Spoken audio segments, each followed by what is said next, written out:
Guest of honour today Shri Govind Ram Chaudhary ji, उनके Anmol biscuit हमने खाए होंगे।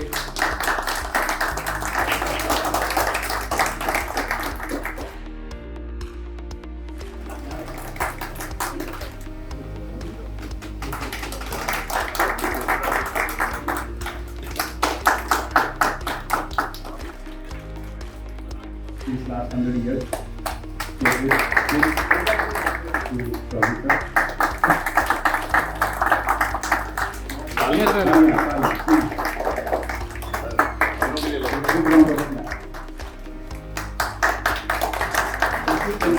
मार्गदर्शन करेंगे अभी।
Good evening everyone. I am Abhinav. I am from RMB Gurgaon, the founder chairman of RMB Gurgaon. It's been 2019 that we have started the first chapter of North India by the name of RMB Gurgaon. We are the 87th chapter.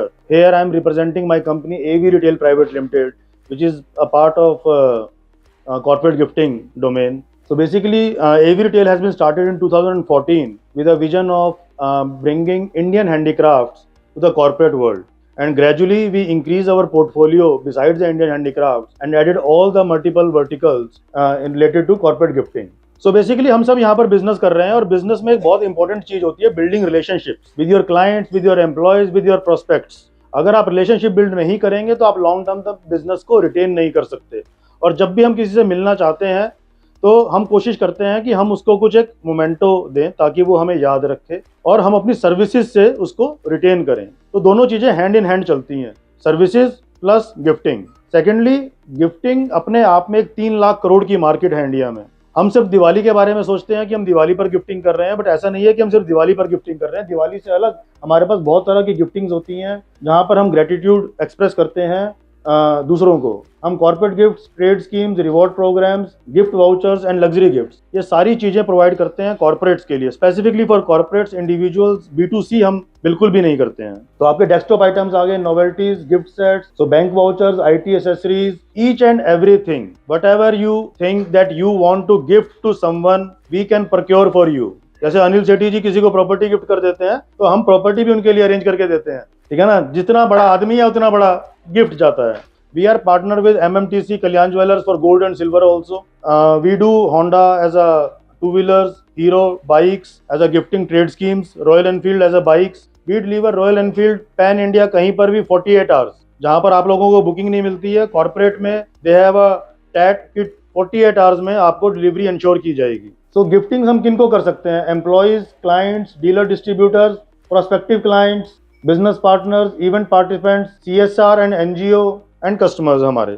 अब मैं यहाँ पर आपको एक case study share करना चाहूँगा। अभी हमने रिसेंटली एक एग्रीकल्चर का क्लाइंट है, Corteva Agrisciences. It is a DuPont group company which is based out of Hyderabad and into 18 states. उनके फर्टिलाइजर्स, पेस्टिसाइड्स एंड सीड्स के बिजनेस के लिए हमने ट्रेड स्कीम्स डिजाइन करी। Within a span of almost 90 days, the business was almost 1.8 CR. The schemes are so big, the budgets are so big, 100 crores का उनका marketing budget है. जितना भी वो स्पेंड करते हैं उसका 3% वो गिफ्टिंग में दे रहे हैं. कोई भी नया स्कीम लॉन्च हो रहा है, कोई भी प्रोडक्ट लॉन्च हो रहा है, फार्मर्स को गिव अवे किया जा रहा है, फार्मर्स को सीड के साथ किया जा रहा है. Multiple opportunities for stationery, IT, printing, but pan India management deliveries. I can introduce anyone for the printing sector. अगर कोई करना चाहता है, अगर ग्राउंड लेवल एक्टिवेशंस कोई करना चाहता है फार्मर्स के लिए, I can introduce to them. But ये इंडस्ट्री अपने आप में बहुत बड़ी है. I been to Hyderabad for last 1 week. Hyderabad में ऐसी लगभग 70 कंपनीज हैं, फ्रांस से, जर्मनी से, जापान से, सारी एमएनसीज हैं. बजट का कोई मतलब ही नहीं है. क्या चाहिए उनको? सिस्टम चाहिए. एक सीड को, एक क्रॉप को लॉन्च करने में 7 साल का जर्नी है. इतना R&D हो रहा है, टेस्ट हो रहे हैं फील्ड में, ग्रेटिफिकेशंस हो रहे हैं, नॉलेज पार्टिसिपेशंस हो रहे हैं, इवेंट्स हो रहे हैं. आईटी इंफ्रा उनका इतना पैथेटिक है. So we do consult for IT also. We have a separate company which takes care of IT and SMS, voice, WhatsApp marketing. But here I am representing this corporate gifting domain. Similarly, tyre domain में बहुत बड़ा scope है. तो 2 industries हमारी बड़ी पेट हैं जो हम करते हैं, टायर एंड एग्री. इन 2 इंडस्ट्रीज में हमारे पास अच्छा स्पेसिफिकेशन है, अच्छे क्लाइंट्स हैं. Other than this we do all kind of gifting. अभी हम big 4 like Ernst and Young के लिए बर्थडे हैम्पर करते हैं. They have a employ strength of 47,000 employees. तो हर दिन लगभग 200 से 250 बर्थडे हैम्पर्स डिस्पैच किए जाते हैं हमारे ऑफिस से. इन टोटल हम as of now around 2.5 lakh hampers annually dispatch कर रहे हैं. End mile deliveries pan India with around 4,000 pin codes we are covering as a delivery. We are tied up with all the logistic partners, but 4,000 pin codes हम सर्व कर रहे हैं monthly. Gifting किस तरह के हैं? इको फ्रेंडली गिफ्ट्स हैं हमारे पास, technical gifts, wellness and self care kits, work from home essentials, luxury gifting, seasonal gifts, experience based gifts. आपके हैम्पर्स डिजाइन किए जा सकते हैं as per the requirement. Everything is customised as per the brand guidelines. We have a in house creative team जो आपके लिए design करके देती है. आपको टी शर्ट्स ब्रांड करने हैं, शर्ट्स ब्रांड करनी है, किसी भी तरह का मर्चेंडाइज करना है, कार परफ्यूम्स हो गए. We started even import from China few of the products for the tire industry. So 200+ brand association जिनसे हम डायरेक्टली डील कर रहे हैं. अराउंड 20 लाख प्रोडक्ट्स जो वेरी करता है, हर ब्रांड के साथ जुड़कर किया हुआ हमने. 20 कैटेगरीज हैं, 750 वेंडर्स हैं एंड 900 सिटीज़ को हम डिलीवर करते हैं. So these are my clients. अगर इसमें कोई भी किसी से कनेक्ट करना चाहता है, I am more than happy to connect them. Good evening, friends. Myself, Rotehan Papuji Singh Sarna, founder, chairman, RMB Faridabad. Engineering industry में my father started 1970, more than 5 decades now. Engineering industry में ज़्यादा हम शुरू से ही tractor parts में हैं. Only for OEMs, ना Escorts, Kubota, Mahindra, Tafe, etc. लेकिन सारे पंजाबी जगह ना कोई पंगा हो होना चाहिए. तो 2-1 साल पहले एक पंगा लिया कि स्ट्रक्चर हम बनाते थे किसी के लिए, सोलर के लिए, तो क्यों ना यार सोलर खुद ही शुरू करें. तो we jumped in this business about 2 years back. And friends, I am happy to tell you we are doing very nicely. And Waaree के हम वारी एनर्जीज लिमिटेड वारी के पैनल्स यूज करते हैं. 30 years की उनकी वारंटी है राइटिंग में. उनके हम चैनल पार्टनर हैं. फरीदाबाद में JV है हमारा उनके साथ. और इंडस्ट्री में आज की डेट में अच्छी रिक्वायरमेंट है सोलर की. Rather I am receiving 3 to 4 या 5 कॉल्स इन ए वीक. यार मेरे पास भेज दे यार बंदा, यार ये यहाँ करा देना यार. तो I mean solar is now very popular. और जितने हम लोग बैठे हैं मेरे ख्याल शायद 70-80% यूज भी किया होगा या वो आने टाइम में करेंगे भी. Ultimately it is beneficial. या हम देखेंगे, मैं दिखाता हूँ अपने मोदी जी का सपना क्या है, हमें क्यों सोलर पे जाना चाहिए. This is our company. Next, temperature आप देख रहे हैं अर्थ का 1.5 डिग्री हमारा ऑलमोस्ट बढ़ चुका है. और 2021 तक हमारा 2.5 डिग्री बढ़ेगा. Climate and climate change, I think आज वर्ल्ड इसी के ऊपर बात कर रहा है. क्यों? रीजन जितनी हमारी आप देख रहे हैं हीट ज़्यादा हो रही है, हम ग्रीनरी से बाहर निकल रहे हैं किसी वे में भी. और उसके अलावा उन्हीं एवेपोरेशन होके और बरसातों का आजकल देख लो क्या हाल चल रहा है पूरे वर्ल्ड में, देख लो, not in India. This is all because of climate change. हमें अपनी आने वाले जनरेशन के लिए, I think all you agree with me, कि हमें कुछ ना कुछ करना चाहिए. जैसे हमारे रोटेरियन सारे ही हैं बैठे हैं, हम लोग ग्रीनरी के लिए से ट्री प्लांटेशन. तो मेरा थर्स्ट अपना जो है सोलर के ऊपर है. मोदी जी का सपना आपने देख ही लिया, but also has been centre of our lifestyle. मैंने मोदी जी को वहाँ सुना था कैम्ब्रिज यूनिवर्सिटी में, तो कह रहे थे, कहते मेरे पास तो सूर्य देवता है, तो सूर्य देवता पहले भी थे, युगों युगांतर चलते आ रहे हैं, लेकिन ये 15 साल से मालूम पड़ा है कि सूर्य देवता में क्या कुछ दे सकते हैं। बाकी तो दे ही रहे हैं, बट हम एनर्जी की बात कर रहे हैं। अब 75.52 गीगावाट 14 तक हो गए थे, 207 हम 24 तक, और टारगेट हमारा जो है 570 का है 2030 तक, जो मोदी जी का सपना है। क्योंकि फ्रेंड्स 3 तरह की रिन्यूएबल एनर्जी है, you know very well better than me. एक आपकी हाइड्रो है, दूसरा विंड है, तीसरा सन है। तो दिस इज द चीपेस्ट। और आज जो पैनल्स का रेट है, जो हमारा सिस्टम रेट चल रहा है, I think this cheapest renewable energy. Net zero होंगे 2050 तक, जो टारगेट 570 का 2030 तक जो हमारे मोदी जी का है। G20 में हर जगह हम रिन्यूएबल एनर्जी की बात कर रहे हैं। Minimise electricity bill, improve energy, 30 साल की वारंटी मिल रही है। टैरिफ हाइक से बच रहे हैं। आज 30 पैसे हमारे हरियाणा में रेट फिर बढ़ गया हमारी इलेक्ट्रिसिटी का। हम कहते हैं हम क्यों हैं, why hell renewable energy, there are so many other vendors are there. हम कहते हैं कि हम चैनल पार्टनर हैं वारी एनर्जी लिमिटेड के। 30 साल की राइटिंग में आपको पैनल्स की वारंटी मिलेगी, number 1। Number 2, we have a understanding with SIDBI, smart industry development bank of India, not with us but is doing for the whole of the country. जितने MSME unit हैं उनको ये less 2% ROI पे finance करते हैं, with GST करते हैं, and no collateral required. हमारा अरेंजमेंट है, हमारी टीम पूरी फरीदाबाद में काम करके SIDBI के साथ में प्रॉपर फाइनेंसिंग कराती है। बाकी चीज आपको पता, जो मेन इसकी इनकम टैक्स, सोलर का 95% जो है डेप्रिसिएशन पहले 5 साल में हो जाता है। Reason, first year they have 40% depreciation every 5 years, but first year plus 20 being manufacturing unit, पहले साल में 60% डेप्रिसिएट हो जाता है। हरियाणा गवर्नमेंट ने एक स्कीम दी हुई है only for textile units. They give 30% subsidy capex model, 30% A block में, बी में, सी एंड डी में 50%।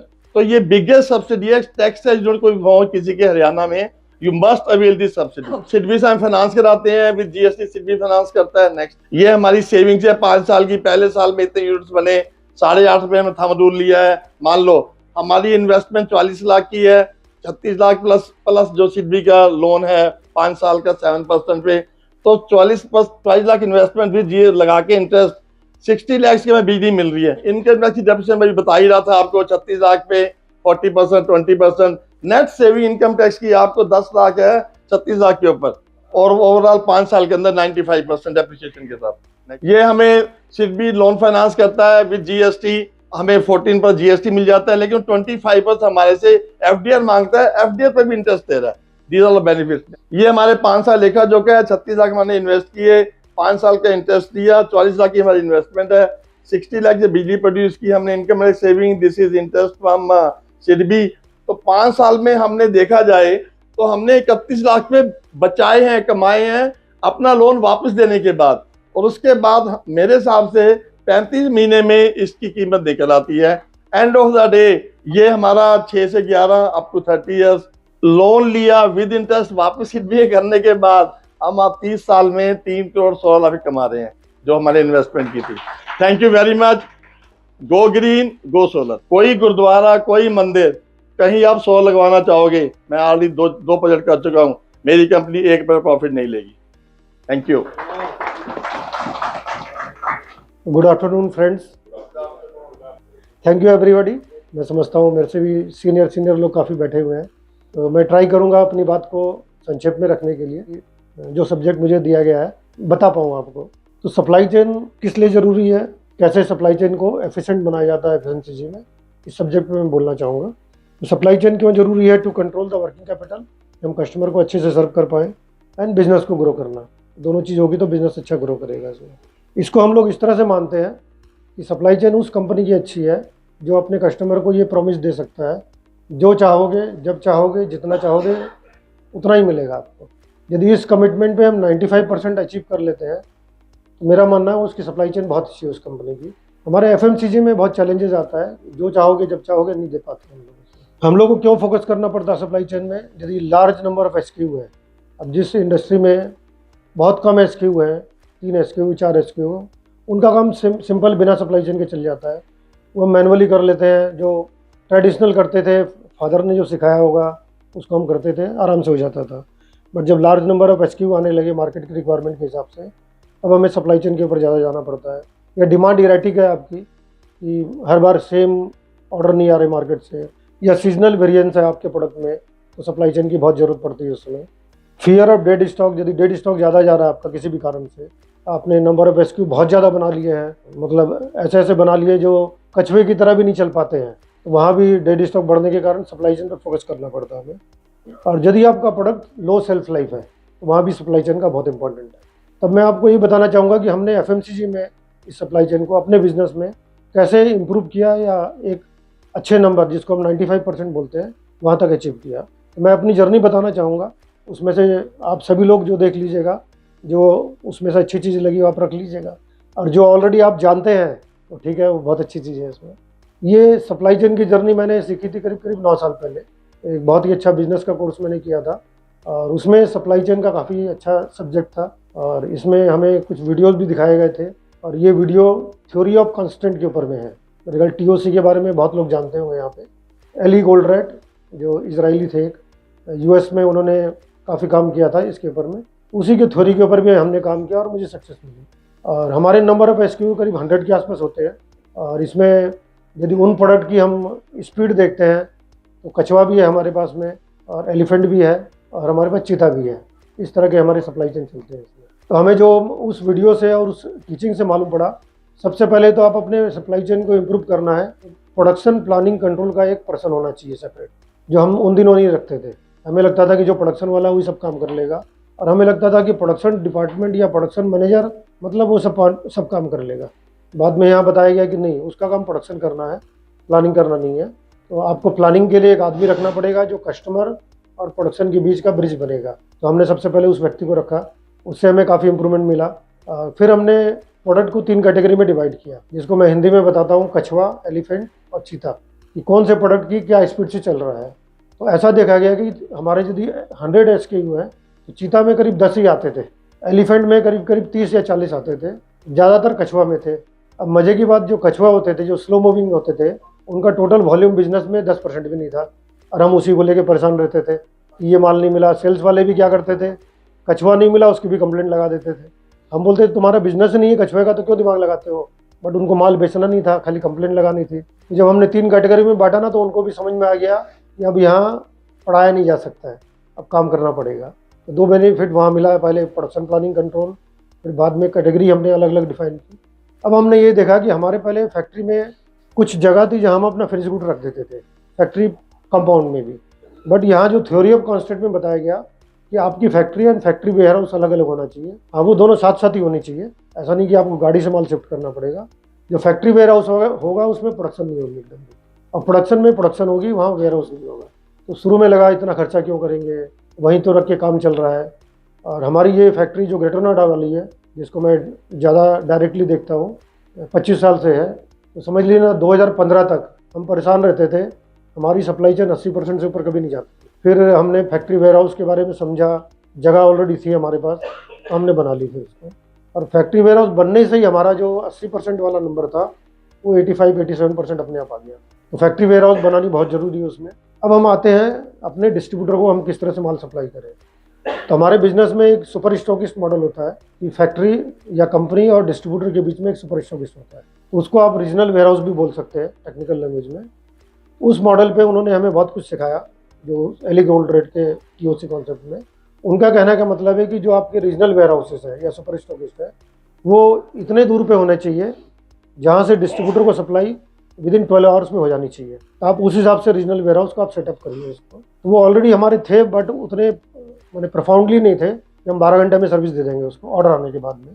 तो हमने कुछ जगह फिर अपने वेयर हाउस भी डाले, यानी कंपनी ओन्ड वेयर हाउस, जिसमें एक वेयर हाउस हमने लखनऊ में डाला, एक बनारस में डाला था हमने। और फिर हमने उनके कॉन्सेप्ट को ये डाला कि जो वेयर हाउस है हमारा, या जो रीजनल वेयर हाउस है, उसमें मिनिमम स्टॉक लेवल सिस्टम डाला हमने। और वहाँ भी 3 कैटेगरी डाली, कछुआ, एलिफेंट एंड चीता। उन सब के नंबर ऑफ डेज के स्टॉक अलग अलग डिफाइन किए गए। यदि चीते का नंबर ऑफ डेज का स्टॉक था, हो सकता 3 डेज 4 डेज का था, क्योंकि बहुत फास्ट मूविंग था। कछुए का हो सकता 15 दिन का था। तो इस तरह से डिफाइन करने से हमें समझ में आया कि हम अपने साइकिल को किस तरह से मैनेज कर सकते हैं, क्योंकि टीओसी में क्लियर कट ये बताया गया है कि फोरकास्ट एक अच्छी चीज़ है बट एक्यूरेट नहीं है। वर्ल्ड का कोई भी सुपर कंप्यूटर फोरकास्ट को 95% से ऊपर ला नहीं सकता है। तो यदि आपका फोरकास्ट सही नहीं होगा तो हमारे सारे एक्शन भी गलत होंगे इसमें। तो उन्होंने तो क्लियर कट कहा कि फोरकास्ट को जला के फेंक दो। ठीक है, अब सेल्स वाले को कुछ काम देने के कारण हम मंगवा लेते हैं उनसे फोरकास्ट, बट वो हमारे काम नहीं आता है। हम सारा अपना business planning, production planning history के हिसाब से करते हैं। हाँ, यदि कोई नया प्रोडक्ट हम डालते हैं तब उसमें हमें थोड़ा चैलेंजेस आता है, वहाँ हम फोरकास्ट ले लेते हैं। तब मैं वापस आता हूँ वेयर हाउस की तरफ में। जब रीजनल वेयर हाउस और हमारे सुपर स्टॉक सेट हो गए तब ये देखा गया कि फैक्ट्री से वहाँ तक जाने का टाइम कितना लग रहा है, ट्रांसपोर्ट टाइम कितना लग रहा है। मान लो कोई प्लेस था हमारा 48 आवर्स का था, जिसमें कि हमने 10 या 12 घंटे का बफर भी ले रखा था। गाड़ी पहुंची नहीं, रास्ते में ख़राब हो गई है, तो हमारे पास जितने भी जगह थी फैक्ट्री से मैक्सिमम 72 आवर्स से ज़्यादा कोई भी नहीं थी हमारी। तो हमने उस हिसाब से उस रिस्पेक्टिव लोकेशन का स्टॉक डिफाइन किया इन 3 कैटेगरी, एलिफेंट, चीता एंड कछुआ। जब वो डिफाइंड हो गई तब हमने उसको ट्रायल रन किया कुछ दिन के लिए कि हमें क्या चैलेंजेस आते हैं, नहीं आते हैं।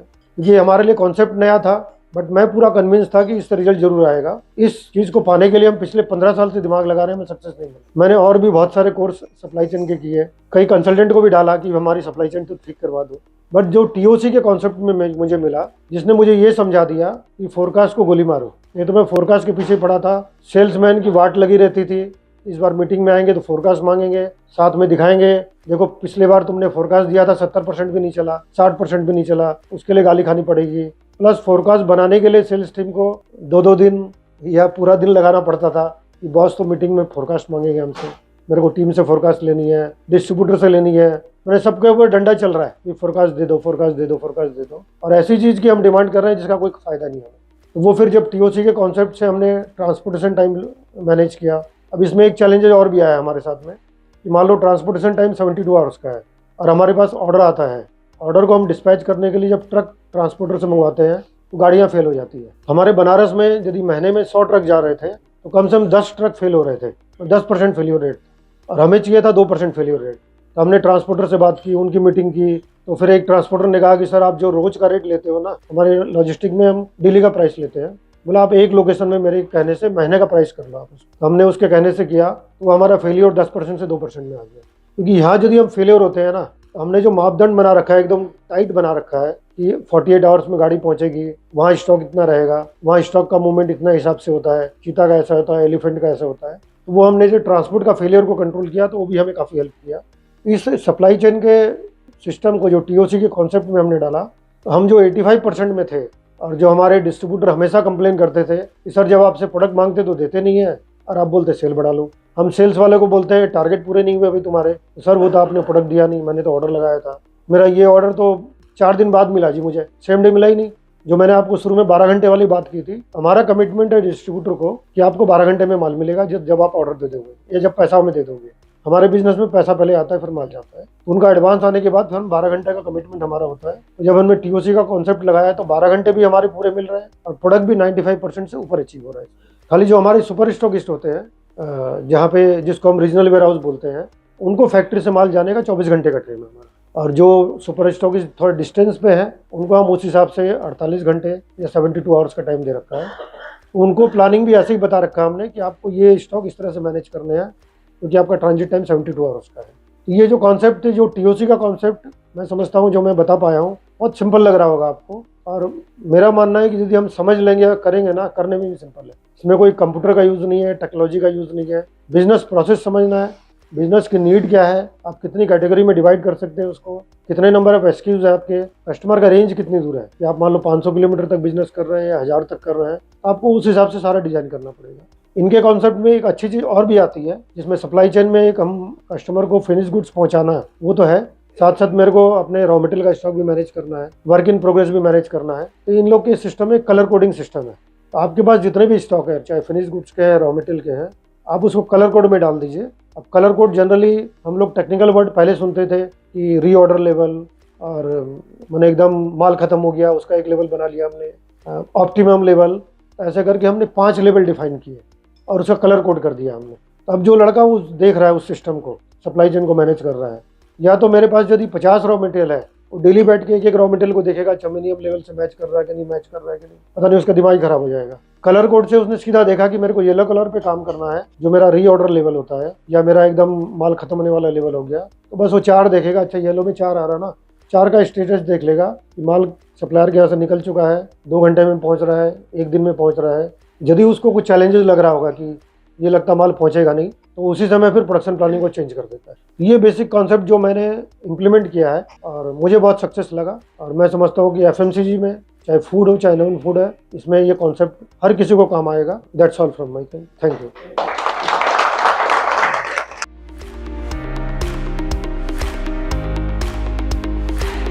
Welcoming our new member Kamal Grover ji with the R&B pin and the flag.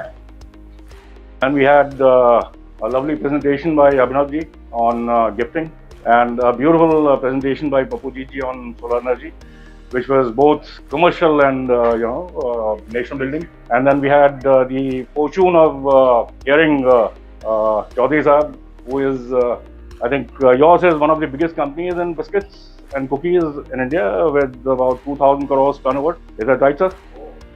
And I'm not talking about hampers. This is one of the largest gatherings of RMB in the past almost 2 years. So we should welcome the newly inducted president Anil Sethi, who has taken over as president of Govinda,